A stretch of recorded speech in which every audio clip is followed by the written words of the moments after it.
प्राप्त हुआ है। तो कौशल्या कौन है? जो कौशल्या वो है जो सबका कुशल पूछती फिरे, सबका दुख सुख पूछती रहे और सबके दुखों में शामिल रहे और सबको सुख बांटती रहे, वही कौशल्या है साहब। कौशल्या सबको कुशलता के साथ तो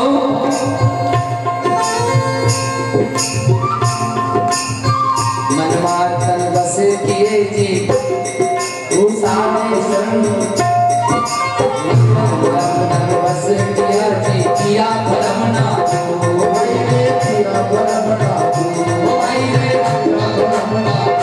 दशरथ कहाँ रहते हैं? अवध में रहते हैं। अवध क्या है? अवध मतलब जिसका कोई वध नहीं कर सकता, जिसको कोई मार नहीं सकता, वो है अवध। और अवध अयोध्या, और उस अयोध्या में अवध में भगवान राम रहते हैं, दशरथ रहते हैं। और दशरथ जहाँ है वहाँ पर भगवान राम का प्रकटीकरण हो रहा है। और राम कौन कौन है? राम लोग अलग अलग कहते हैं कि राम राम राम राम राम कौन? उसी बात को त्रिवेणी संगम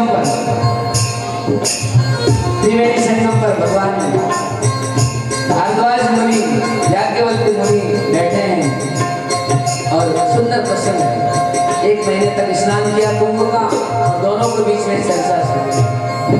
सब लोग अपने अपने घर अपने अपने आश्रम विदाई लेने लग गए। भारद्वाज मुनि प्रयाग में बसते हैं। भारद्वाज मुनि बसहि प्रयागा, भारद्वाज मुनि बसहि प्रयागा, राम अनुराग। भारद्वाज मुनि बसहि प्रयागा, तिरहि राम पद अति अनुराग। भारद्वाज मुनि प्रयाग में बसते हैं उनके आश्रम में, जहाँ वेणी माधव बड़ा वट वृक्ष है। त्रिवेणी संगम पर गंगा यमुना और सरस्वती का सम्मेलन मिलन है। वहां पर ही सामने तट पर वेणी माधव के पास में भगवान वेणी माधव और उसी पर वहीं पर वट वृक्ष खड़ा विशाल, उस वट वृक्ष के नीचे पुनीत परम पुनीत आश्रम है, पावन आश्रम है और भारद्वाज मुनि का आश्रम है। वहां पर विराजमान है। याज्ञवल्क्य मुनि बाहर से आए, उनको पैर पकड़कर याज्ञवल्क्य मुनि परम विवेकी, भारद्वाज राखे ऊपर याज्ञवल्क्य मुनि परम विवेकी, भारद्वाज राखे ऊपर।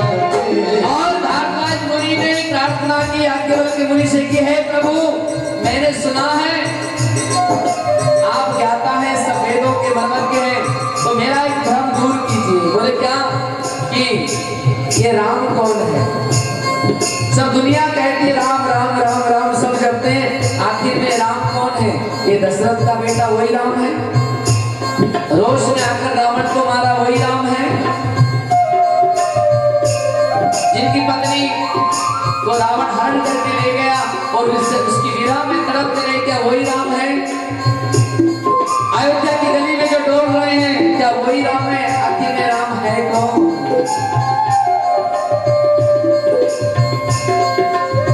राम कवन प्रभु पूछऊं तो ही, राम कवन प्रभु पूछऊं तो ही, करम बुझाई कृपानि मोर, करम बुझाई कृपानि मोर। हे प्रभु, ये राम कौन है? सारा वर्णन करते क्या? वो राम वो राम वो राम। और याज्ञवल्क्य मुनि बहुत सुंदर उत्तर देते हैं। एक राम दशरथ घर डोले, एक राम दशरथ, कौन राम दशरथ घर डोले? आपका मुनि पूछो कौन राम दशरथ घर डोले, कौन राम घट घट में बोले, कौन राम का सकल पसारा और कौन राम सब जग से बोले राम है कौन? कौन सा राम दशरथ के घर में डोल रहा है?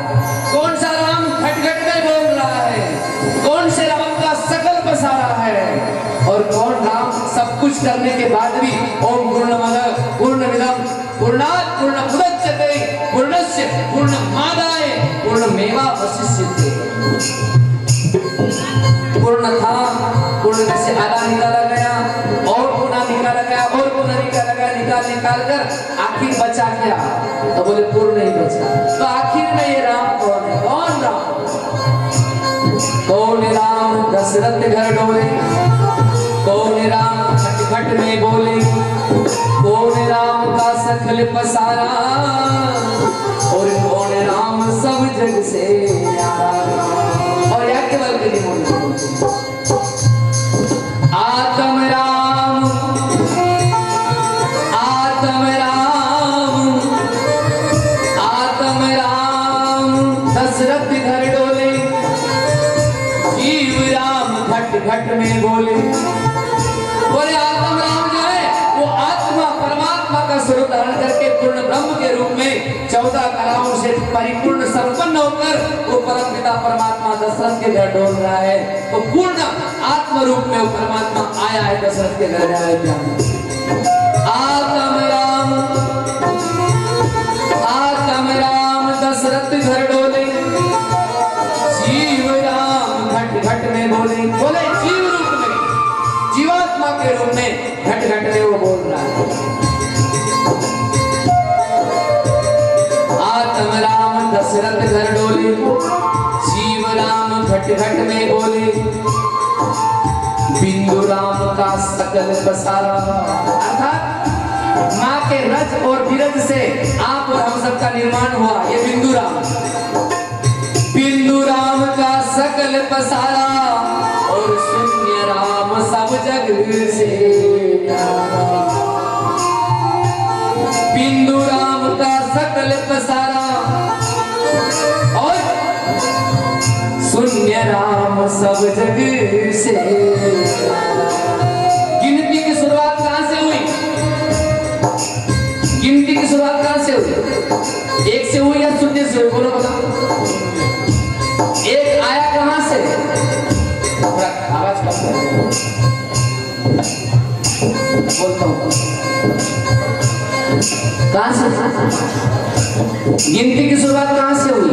एक कहां से बना?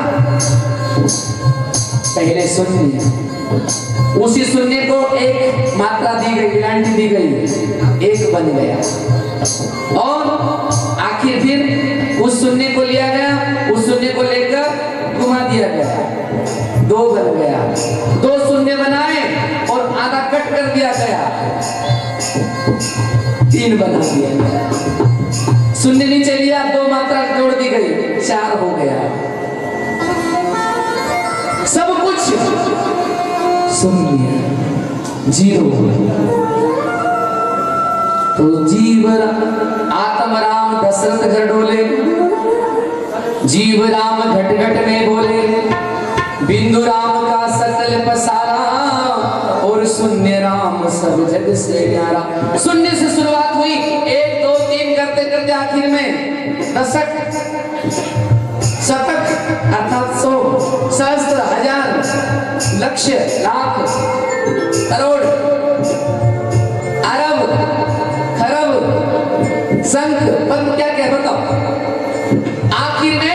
आखिर में एक शब्द आता है गिनती में, अनंत। क्या आता है? पहाड़े में आप लेते, शून्य से शुरुआत हुई और आखिर में बोलते बोलते बोलते आखिर में क्या होता है? अनंत। अनंत मतलब अब कोई, जिसका कोई अंत नहीं।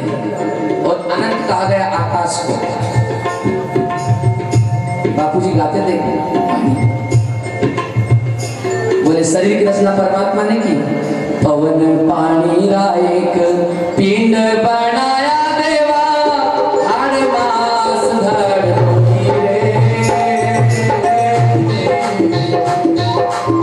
बिंदु राम का सकल पसारा, बिंदु राम उस पद से, बिंदु राम से सबकी उत्पत्ति हुई। यहाँ पर पवन, पवन और पानी, पानी से तो हुआ है, क्या है? जल से तो बना है, पानी की बूंद तो है, रज और बीज। पवन पानी राय पिंड बनाया देवा, हर मास धड़ रे।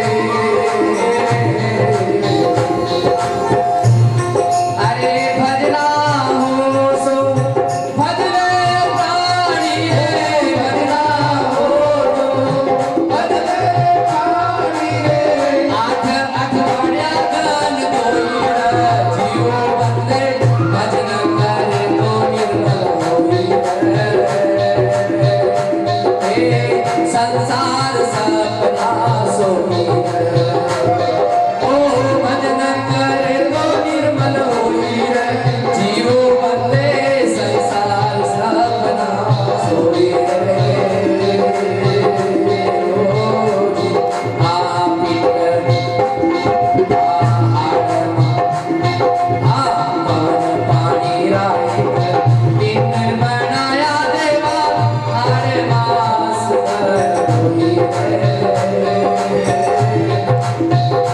अरे करना हो सो कर ले ताड़ी रे, जपना हो तो जप ले ताड़ी, आठ आठ बढ़िया तन धोई रे, जीवो बंदे बदन कर तो निर्मल होई रे, संसार सब नाश होई रे, बदन कर तो निर्मल होई रे, जीवो बंदे संसार सब नाश होई रे। तो हाड़ मास का तो दशरथ अर्थात कौन, जो अपनी सभी इंद्रियों को, सकल इंद्रियों को वश में कर ले। मैं तो वही रे संतों का कही जो दास, जिन्होंने मन मार लिया। अर्थात वो व्यक्ति अपने जीवात्मा अपने आप का मित्र है, जो अपने इंद्रियों को, अपने शरीर को वश में कर ले, अपने मन को वश में कर ले। और वही जीवात्मा अपने आप का शत्रु है, जो अपने इंद्रियों को वश में ना रखे। तो आइए किन किनों ने अपने वश में किया अपने शरीर को, अपने मन को, अपने इंद्रियों को, और किन किनों ने अपनी इंद्रियों पर, अपने शरीर पर, मन पर काबा नहीं किया। आइए कुछ समय के लिए। भाई 11 बज गए, क्या करूं? समय तो हो गया है, परंतु मैं भी क्या करूं? आप लोग लेट आए मुझे लेने के लिए, मैं तो तैयार था। लूं थोड़ा सा 15-20 आधा घंटा के अंदर कर दूं खत्म। अगर आप लोग बोले तो, नहीं तो फिर बंद कर देता हूं। अभी तो शुरुआत ही नहीं हुई है, क्या करूं महाराज? एक दिन और बढ़ा लो, 3 दिन कर, बड़ी मुश्किल।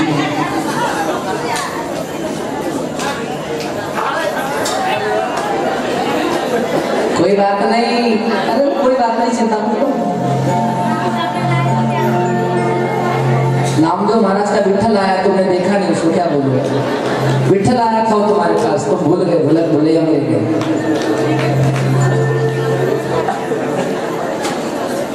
चलो आइए,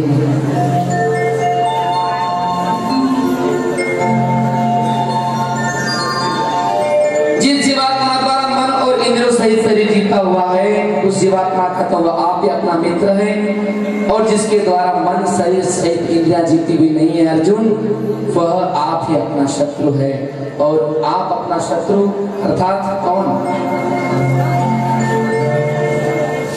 अपना मित्र कौन बना, अपना शत्रु कौन बना? आइए, इसी महाराष्ट्र की एक भक्त हुई संत कान्हो पात्रा। अच्छा, कान्हो पात्रा एक नर्तकी की बेटी, उसका माँ का व्यवसाय था नाचना गाना, नर्तकी, समझ सकते, वो व्यवसाय था उसका। और प्रभु की लीला देखो साहब, कभी कभी होता है ऐसा, क्योंकि उसकी लीला ऐसी है, वो कभी कभी पर्वत को राई कर देता है, और कभी कभी राई को पर्वत बना देता है। उसकी लीला ऐसी है। सो माया तेरी अजब निराली है, अजब निराली, अजब निराली, अजब निराली है। सो माया तेरी अजब निराली, धन धन है तेरी कारागिरी को करता, कोई पार न पाया संसार। धन धन है तेरी कारागिरी को करता, बिन पैर चले, बिन कान सुने, बिन हाथ करोड़ों काम करे। वो मालिक बिन पैरों से चलता है साहब, बिना हाथों से करोड़ों काम करता है।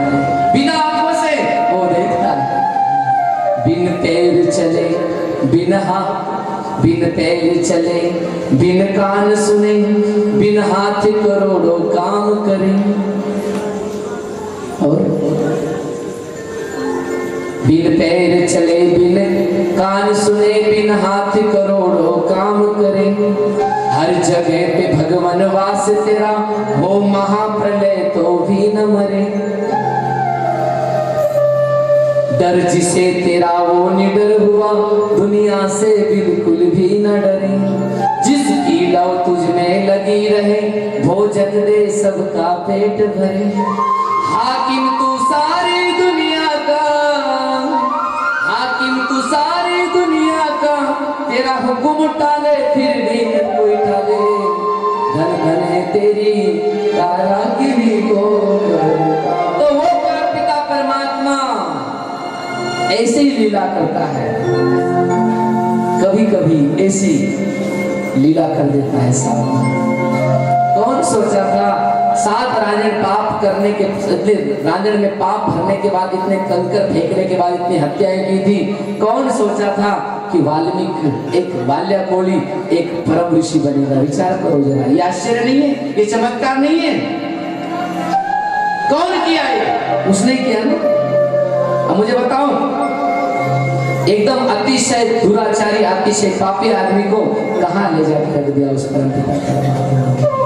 उसके लिए कोई बड़ी बात नहीं। और उनका वाक्य है अर्जुन को कि हे अर्जुन, अपि चेत् सुदुराचारो भजते माम अनन्य भाग, साधुरेव समन्तव्य सम्यग् विविस्तो हि स। हे अर्जुन, एक बार अगर पूरे संसार का व्यक्ति, दुरात्मा पापी व्यक्ति, सब दूर से सताया हुआ, सबसे घोर पाप करने वाला, अतिशय घोर पाप करने वाला व्यक्ति अगर एक बार मेरी शरण में आ जाए, तो हे अर्जुन, मैं उसे साधु बना देता हूं।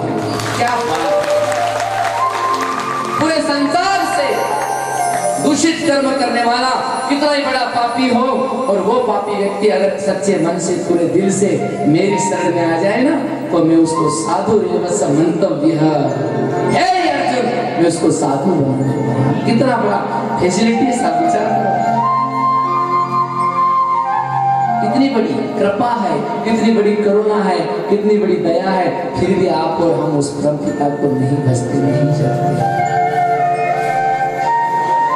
बाल्याकोली जैसा 7 रांझण कंकर के भरे थे, इतने जीवों की हत्या की थी, उसके बाद भी उसको परमपिता परमात्मा ने वो कार्य दिया साहब।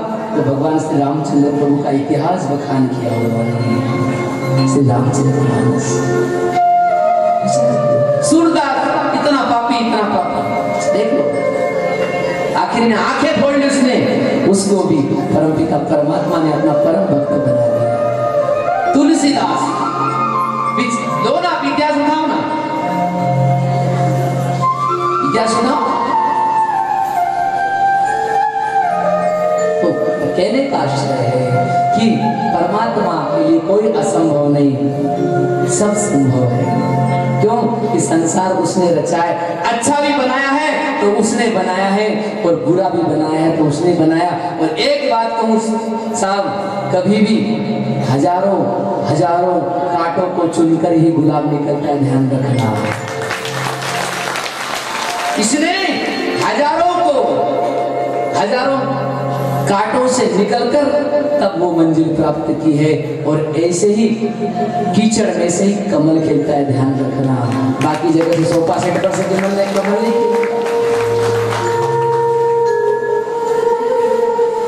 इस ऐसे ही परमपिता परमात्मा की जो शरण एक बार ले लेगा, उसका फिर कभी मुश्किल नहीं। कई लोग कहते हैं, तुकाराम महाराज को पूछा गया कि कई लोग भक्ति किए और भक्ति करके व्यर्थ उनका जीवन गया, व्यर्थ गया उनका जीवन। तुकाराम महाराज को पूछा गया, कई लोग ऐसे भक्ति की परंतु उनका जीवन बाद में ऐसा वैसा हो गया, अस्त व्यस्त हो गया, क्या कारण है? तुकाराम महाराज ने सुंदर उत्तर दिया, भक्ति करता वाया गेला, ऐसा कोणी ऐकिए ना। बोले भक्ति करते हुए कोई वाया गया, व्यर्थ गया, ऐसा किसने सुना? लोगों ने बोला कि कई लोगों को हमने देखा, बोले व्यर्थ उनका जीवन गया। शुरुआत में भक्ति की, बीच में भक्ति और अंतिम में उन्होंने गड़बड़ कर दी, तो बोले उनका व्यर्थ जीवन नहीं गया क्या? बोले तुकाराम महाराज ने कहा कि भक्ति करता वाया गेला ऐसा कोणी ऐकेला। तुकाराम महाराज ने कहा कि मैं तो नहीं मानता, और अगर ऐसा हुआ भी होगा तो मैं कहता हूँ उसने भक्ति की ही नहीं होगी, भक्ति का सोंग किया होगा, पाखंड किया होगा, करके इसका जीवन उसका अस्त व्यस्त होगा। क्यों कि एक बार जो परमात्मा की शरण पकड़ लेता है साहब, उनके चरणों में चला जाता है, उसका जीवन व्यर्थ जा ही नहीं सकता। क्योंकि भगवान का वाक्य है, ना में भक्त प्रणश्यति। हे अर्जुन, मेरे भक्ति का कभी नाश नहीं होता, और भक्ति का अगर नाश हो जाएगा तो फिर तुझे मानेगा कौन, तुझे पूछेगा कौन। यही तो हो सकता है अपवाद करके दिखा होगा कोई, उसका जीवन व्यर्थ गया होगा देखने में, परंतु तुकाराम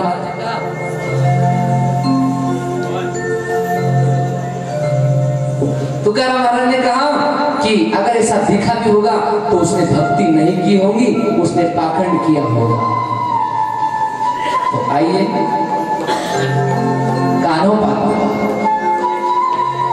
पात्रा परम भक्त बनी और अपने आप को संभाल के रखती है, अपने मन को कंट्रोल में रखती है, अपने शरीर को कंट्रोल में रखती है, अपने इंद्रियों को कंट्रोल में रखती है, क्योंकि ये मानव का शरीर मिला है। 84 लक्ष योनि भोगुनी, 84 लक्ष योनि भोगुनी जन्माना प्राणी नर देही योनि हामी के। तो रात दिन कान्हो पात्रा देख रहे अपनी माँ का जीवन, माँ का व्यवसाय अलग है, कान्हो पात्रा भयभीत है, डरी हुई है, और भगवान ने इतना सुंदर स्वरूप दिया साहब उसका, इतना सुंदर स्वरूप कि क्या कहे कान्हो पात्रा। फिर भी वो अपने आप को छुपा के रखती है, कहीं मेरे पर किसी की बुरी नजर न लग जाए, बुरी नजर न गिर जाए, और कान्हो पात्रा धीरे धीरे बड़ी होती है। आसपास के उस बिरादरी के लोग कान्हो पात्रा को टार्चर करते हैं कि अपना व्यवसाय अपना धंधा अलग है, तू भगवान की भक्ति करना छोड़ दे। कान्हो पात्रा ने कहा नहीं, मैं नहीं छोड़ूंगी, मुझे तो बस ये शरीर मिला है, इसको सार्थक करना है, मेरे विठ्ठल में रंग जाना है, मेरे कृष्ण में रंग जाना है। और कान्हो पात्रा मुझे अपने ही रंग में रंग ले मेरे यार साहब। कान्हो पात्रा प्रार्थना करती कृष्ण से कि इन आताताइयों से मुझे बचा कृष्ण, इन दुष्ट आत्माओं से मुझे बचा, क्योंकि मैं अब तेरी भक्ति करने के लिए आ रही हूँ, मैं जीवन को सार्थक करना चाहती हूँ।